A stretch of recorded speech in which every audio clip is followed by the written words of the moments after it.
அனர்த்த நிலைமையினால் 2026ஆம் ஆண்டு பொருளாதார நெருக்கடி ஏற்படும், எரிவாயு விநியோகத்தில் பாதிப்பு ஏற்படும் என்று எதிர்க்கட்சியினர் போலியான குற்றச்சாட்டுக்களை முன்வைத்து மக்களை அச்சமடைய செய்கின்றார்கள் என வெளிவிவகார, வெளிநாட்டு வேலைவாய்ப்பு மற்றும் சுற்றுலாத்துறை அமைச்சர் விஜித்த ஹேரத் தெரிவித்தார். பாராளுமன்றத்தில் இன்று வியாழக்கிழமை நடைபெற்ற நாட்டின் தற்போதைய நிலைமை குறித்த சபை ஒத்திவைப்பு விவாதத்தில் உரையாற்றும் போது இதனை தெரிவித்த அவர், ඉන්දියාවේ නවදිල්ලිවල ඉන්න ශ්‍රී ලංකාව නියෝජනය කරන තානාපතිවරු මහකුමසාරිස්වරුත් අපි ඒ සාකච්ඡාවට සම්බන්ධ කරගත්තා. අපි වහාම ජාත්‍යන්තර ආධාර ඉල්ලා සිටියා. ඉක්මනින්ම අපිට හැකි පමණින් විපතට පත්වෙච්ච ජනතාව මුදව ගැනීම සඳහා උපකාර කරන ලෙස අපි ඔවුන්ගෙන් ඉල්ලා සිටියා. පැය 6ක් යනකොට අසල්වැසි ඉන්දියාව ඉක්මනින්ම ඔවුන්ගේ ගුවන්යාන දෙකක්, චොපර් දෙකක් විපතට පත්වෙච්ච ජනතාව මුදෝගන්න ලංකාවේ මැදිහත් වුණා. ඒකත් එක්ක අපිට හැකියාව ලැබුණා විවිධ තැන්වල අතරමං වෙලා හිටපු අය ඒ ගුවන්යාන දෙක මගින් அனர்த்த நிலைமை தீவிரமடைந்து 6 மணித்தியாலங்களுக்குள் இந்திய அரசாங்கம் மீட்பு பணிக்காக 2 ஹெலிகாப்டர்களையும் மீட்பு பணியாளர்களையும் அனுப்பி வைத்தது. அதேபோல் பாகிஸ்தான் அரசாங்கமும் ஹெலிகாப்டரையும் நிவாரணப் பொருட்களையும் வழங்கியது. 24 மணித்தியாலங்களுக்குள் சர்வதேச நாடுகள் நிவாரணங்களை வழங்கி ஒத்துழைப்பு வழங்கின. ஆகவே நாடு என்ற ரீதியில் உலக நாடுகளுக்கு நன்றி தெரிவித்துக் கொள்கின்றோம். இந்தியா, பாகிஸ்தான், இலங்கை விவகாரத்தில் இணக்கமாகவே செயற்பட்டன. இன்றும் அவ்வாறே காணப்படுகிறது. அதேபோல் உலக நாடுகளின் தலைவர்கள் இலங்கையின் அனர்த்த நிலைமைக்கு அனுதாபம் தெரிவித்தார்கள்.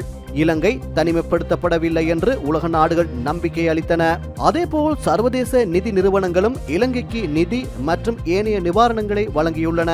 தேசிய மற்றும் சர்வதேச மட்டத்திலான சிவில் அமைப்புகளும் வெளிநாடுகளில் வாழும் இலங்கையர்களும் இலங்கைக்கு ஒத்துழைப்பு வழங்கியுள்ளார்கள். மக்களும் தனிப்பட்ட முறையில் பிரிதொருவருக்கு ஒத்துழைப்பு வழங்கியுள்ளார்கள். அனர்த்த நிலைமையின் போது இலங்கையில் பல லட்சம் வெளிநாட்டு சுற்றுலா பயணிகள் இருந்தார்கள். ஒருவருக்கு கூட எவ்வித பாதிப்பும் ஏற்படவில்லை. இது பாரியதொரு வெற்றியாகும். அனர்த்தத்தால் பாதிக்கப்பட்ட அனைவருக்கும் நிவாரணம் அளிப்பதற்கு ஆலோசனை வழங்கப்பட்டுள்ளது. இந்த பேரிடரினால் முழு நாடும் பாதிக்கப்பட்டுள்ளது. ஒரு சில பகுதிகளில் நிவாரணம் வழங்கலின் போது குறைபாடுகள் காணப்படலாம். அவற்றை ஆராய்ந்து தீர்வு பெற்றுக் கொடுக்க வேண்டும். அதை விடுத்து அரசியல் செய்யக்கூடாது. தற்போதைய அனர்த்த நிலைமையினால் 2026ஆம் ஆண்டு பொருளாதார நெருக்கடி ஏற்படும், எரிவாயு விநியோகத்தில் பாதிப்பு ஏற்படும் என்று எதிர்க்கட்சியினர் போலியான குற்றச்சாட்டுக்களை முன்வைத்து மக்களை அச்சமடைய செய்ய முயற்சிக்கின்றார்கள். இது மிகவும் கீழ்த்தரமானதொரு செயற்பாடு என்றே குறிப்பிட வேண்டும்.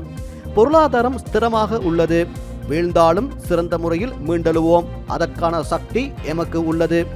எரிவாயு விநியோகத்தில் எவ்வித பாதிப்பும் ஏற்படாது. ஓமான் நிறுவனத்தை காட்டிலும் குறைவான விலைக்கு புதிய நிறுவனம் ஒன்று முன்னிலையாகியுள்ளது. ஒப்பந்தம் கைச்சாத்திடப்பட்டுள்ளது.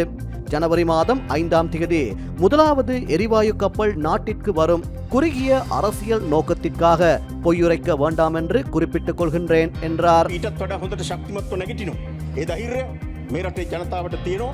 ඒ නිසා විපක්ෂ එක්කෙනෙක් දෙන්නෙක් ඔය ඔයගේ කටකඩිච්ච කතා කිව්වට බොරු බය ඇති කරලා ජනතාව බියවත් ගන්න හැදුවට ජනතාව ඒව පිළිගන්නේ නැහැ. ජනතාව අද සූදානම් මේ තත්ත්වෙන් රට ගොඩ ගන්න. කිසිසේත්ම ගෑස් සිඟියක් ඇති වෙන්නේ නැහැ. ජාත්‍ය පහුගිය දින කිහිපෙදී ජාත්‍යන්තර ටෙන්ඩර් ක්‍රමවේදයට අනුව ඒ ටෙන්ඩර් දැමීමක් සිද්ධ වුණා. ඒ ටෙන්ඩර් වලට අනුව අලුත් සමාගමක් තෝරගත්තා. මෙතෙක් මේ පහුගිය දවස්වල ගෑස් ලබා දුන්නේ ඕමාන් සමාගම තමයි. ඕමාන් සමාගමට වඩා ඩොලර් 715ක් අඩුවෙන් අලුත් සමාගමක් ටෙන්ඩරේට බිඩ් කරා, ඉල්ලුම් කරා. ඒ අනුව ඒ ටෙන්ඩර් කමිටුව මගින් අලුත් සමාගමට ජියෝ ගෑස් ස්විට්සර්ලන්ඩ් සමාගමට ඒ ටෙන්ඩරේ ලබා දුන්නා. ඒ ගිවිසුම් අත්සන් කරලා තියෙනවා. කිව්වා ගිවිසුම් අත්සන් කරලා නැහැ කියලා. ඒක සම්පූර්ණ වැරදි. ගිවිසුම් අත්සන් කරලා තියෙනවා. මුහුද ඒ පරීක්ෂා කරන්න, තත්ත්ව පරීක්ෂා කරන්නත් ඒ අනුමැතිය ඒගොල්ලෝ දීලා තියෙනවා. ඒ නිසා කිසිදු ගැටලුවක් නැහැ. ඒක පරීක්ෂා කරනවා. පළවෙනි නැව ජනවාරි මාසේ 5 වෙනිදා වෙනකොට ලංකාවට එනවා. ඒ නිසා මේ අලුත් සමාගමෙන් අලුතෙන් ගෙන්වන ගෑස් ලබන මාසේ 5 වෙනිදා වෙනකොට ලංකාවට එනවා. කිසිදු ආකාරයක ගෑස් සිඟයක් රටේ ඇති වෙන්නේ නැහැ. ඒ නිසා බොරු බියවැද්දීම් කරන්න එපා. ඒක සම්පූර්ණ අසත්‍යයක්. මේ ඇතිවෙච්ච තත්ත්වයට අපි මුහුණ දීලා රටක් විදිහට සියලුම ජනා එකතු වෙලා මේ රටේ මේ වැටිච්ච තත්ත්වයෙන් රට මුදව ගන්න එකවන්ව අපි නැගිටිනවා. ඒ අධිෂ්ඨානය අපිට තියෙනවා. අපි ඒ අධිෂ්ඨානයෙන් යුක්තව ඉස්සරහට යමු.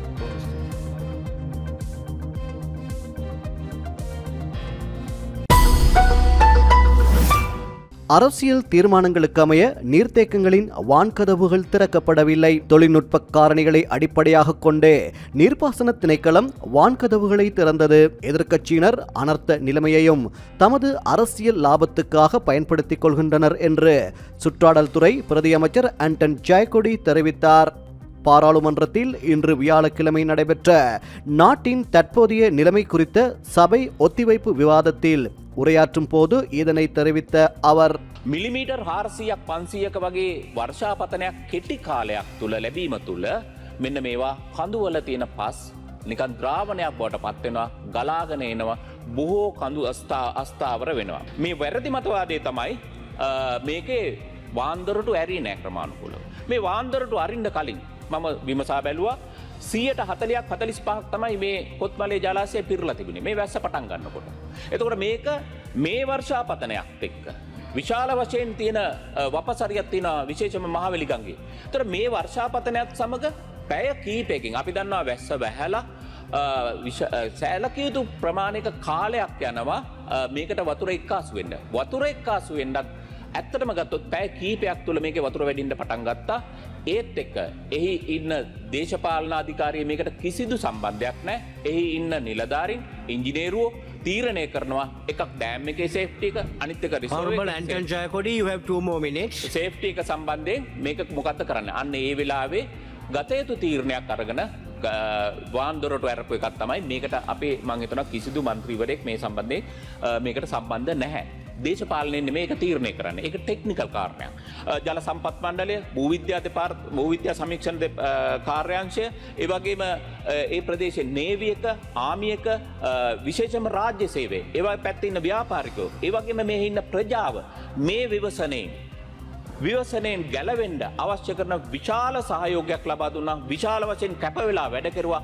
අන්න ඒකේ ප්‍රතිඵලයක් ඇටියට විශේෂයෙන්ම අපේ දේශපාලන අධිකාරියන්, විශේෂයෙන්ම අපේ ප්‍රාදේශීය සභා මන්ත්‍රීවරුන්ගේ ප්‍රාදේශීය සභාව ඇතුළුව සියලු දෙනාම එක්කාසු වෙලා நாட்டில் ஏற்பட்ட அனர்த்த நிலைமையினால் மிக மோசமான நெருக்கடிகளை எதிர்கொண்டுள்ளோம். ஏற்பட்ட உயிரிழப்பை ஒருபோதும் ஈடு செய்ய முடியாது. பாதிக்கப்பட்ட மக்களுக்கு பல வழிகளில் நிவாரணம் வழங்குவதற்கு உரிய நடவடிக்கைகள் எடுக்கப்பட்டுள்ளன. நெருக்கடியான நிலையில் இருந்து நாட்டையும் நாட்டு மக்களையும் விரைவாக மீட்பதற்கு ஒத்துழைப்பு வழங்கிய முப்படையினர், போலீசார் மற்றும் அரசு அதிகாரிகள் உட்பட நாட்டு மக்கள் அனைவருக்கும் நன்றி தெரிவித்துக் கொள்கின்றோம். மலையகத்தில் அடிக்கடி மண் சரிவு பாதிப்பு ஏற்படும் அச்சுறுத்தல் காணப்படுகிறது. இவ்வாறான பின்னணியில் தேசிய கட்டிட ஆராய்ச்சி நிறுவனத்தின் ஆலோசனைக்கு அமைவாகவே இனி மலையகத்தில் குடியிருப்புகளை நிர்மாணிக்க வேண்டும். தற்போது பாதிக்கப்பட்டுள்ள மக்களுக்கு பாதுகாப்பான இடங்களில் புதிய குடியிருப்புகள் நிர்மாணிக்கப்படும். அரசியல் தீர்மானங்களுக்கு அமைய நீர்த்தேக்கங்களின் வான்கதவுகள் திறக்கப்படவில்லை. தொழில்நுட்ப காரணிகளை அடிப்படையாக கொண்டே நீர்ப்பாசன திணைக்களம் வான்கதவுகளை திறந்தது. எதிர்க்கட்சியினர் அனர்த்த நிலைமையையும் தமது அரசியல் லாபத்துக்காக பயன்படுத்திக் கொள்கின்றனர். நீர்த்தேக்கங்களின் வான்கதவுகள் திறக்கப்பட்டமை தொடர்பில் எதிர்க்கட்சியினர் பல்வேறு குற்றச்சாட்டுக்களை முன்வைக்கின்றனர். வான்கதவுகள் திறந்தமைக்கும் அரசியல் தீர்மானத்திற்கும் இடையில் எவ்வித தொடர்பும் கிடையாது. காலநிலை தொடர்பான தரவுகளை அடிப்படையாக கொண்டு நீர்ப்பாசன திணைக்களம் செயற்படுகிறது என்றார். சேதமடைந்த புகையிரத பாதைகள் வெகுவாக புனரமைக்கப்படுகின்றன. ஜனவரி 1ஆம் தேதியில் இருந்து வடக்கு மற்றும் கிழக்குக்கான புகையிரத சேவைகள் முழுமையாக ஆரம்பிக்கப்படும். 2026 பிப்ரவரி மாதம் 1ஆம் தேதி முதல் தலைமன்னாருக்கான புகையிரத சேவைகள் ஆரம்பிக்கப்படும் என போக்குவரத்து பிரதி அமைச்சர் பிரசன்ன குணசேன தெரிவித்தார்.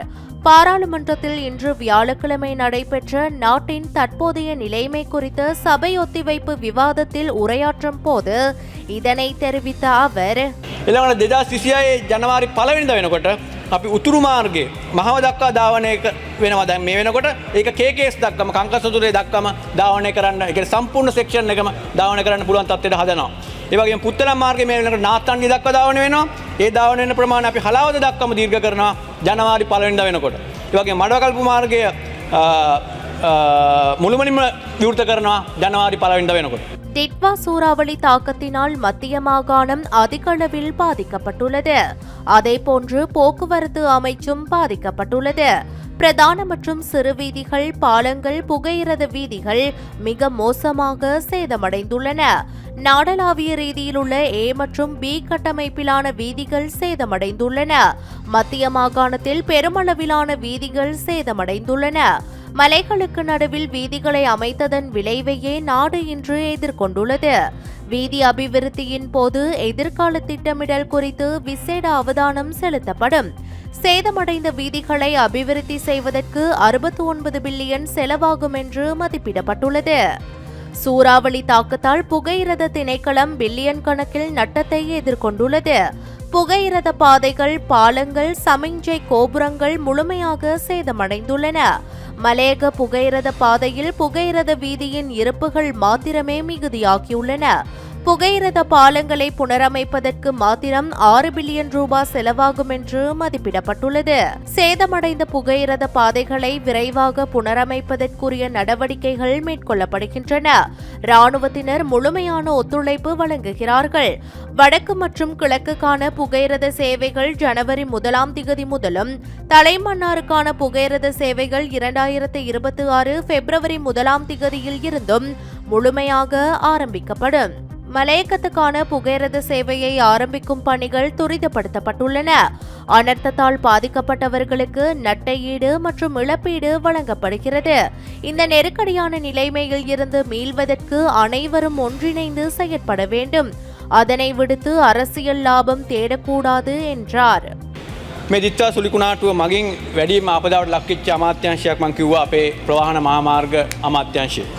මේ අමාත්‍යංශයේ යටතේ තියෙන අපි දන්නවා පාරවල් ගැන ගත්තොත් එහෙම පාරවල් වලට තමයි වැඩියෙන්ම අලාභාණයක් සිදු වෙලා තියෙන්නේ.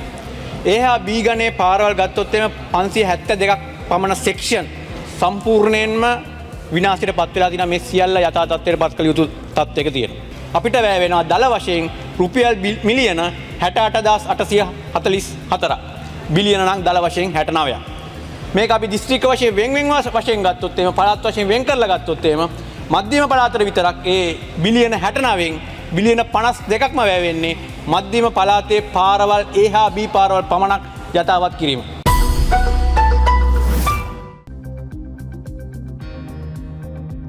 நாட்டில் சீரற்ற வானிலை நிலவுகின்ற போதிலும் சுற்றுலா பயணிகளின் வருகை அதிகரித்துள்ளதாக இலங்கை சுற்றுலா அபிவிருத்தி அதிகார சபை தெரிவித்துள்ளது.